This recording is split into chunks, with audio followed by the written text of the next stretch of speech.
ಮನದಲ್ಲಿ ಅಚ್ಚಳಿಯದೇ ಉಳಿದೆ. ಎಂಬುದು ಸೇಡನ್ನು ಚಲ ತಿಳಿಸಿಕೊಳ್ಳಬೇಕೌದೇ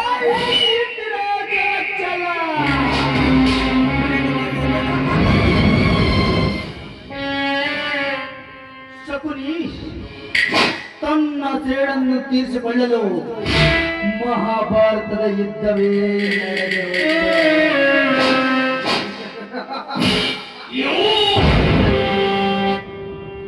ತಂದೆಗೆ ಪಾಲನೆಗಾಗಿ ಮಹಾಭಾರತದ ಯುದ್ಧವೇ ನಡೆದು ಹೋಯಿತು. ಪಾಂಡವರ ವಿದ್ವೇಷದ ಬೀಜವನ್ನು ಬಿದ್ದೆ ಈ ಕೌರವ ಕುಲವನ್ನೇ ನಾಶ ಮಾಡಿದ.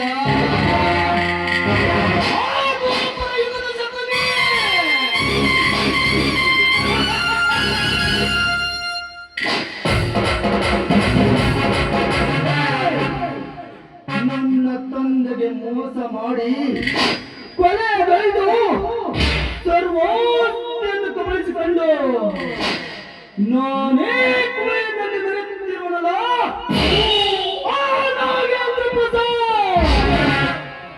ಅವನನ್ನು ಮಟ್ಟ ಹಾಕಲು ಈ ಯುಗದಲ್ಲಿ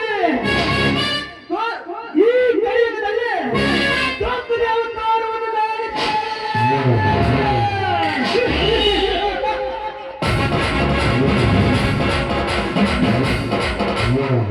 ಲೇ ನಾಗೇಂದ್ರ ಪ್ರಸಾದ್, ನೀನು ಒಂದೇಟು ಹೊಡೆದರೆ ಸ್ವಲ್ಪ ದಿನದಲ್ಲಿ ಮರೆತು ಬಿಡುತ್ತಿದ್ದೆ. ಒಂದು ಕಲ್ಲನ್ನು ಹೊಡೆದರೆ ನಾಲ್ಕು ದಿನಕ್ಕೆ ಮಾರ್ಗು ಹೋಗ್ತಿತ್ತು. ಆದರೆ ನೀನು ನಾಗೇಂದ್ರ ಪ್ರಸಾದ್ ನನ್ನ ತಂದೆ ತಾಯಿಯನ್ನು ಕೊಲೆ ಮಾಡಿ ನಮ್ಮ ಕಬಳಿಸಿದ್ದೇವೆ ಮಲ್ಲ. ಅದರ ಸೇಡಿಯ ಪ್ರತಿಕಾರವಾಗಿ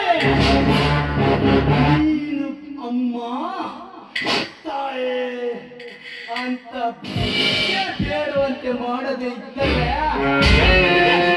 ನನ್ನ ಹೆಸರು ರಾಜನೇ ಅಲ್ಲ.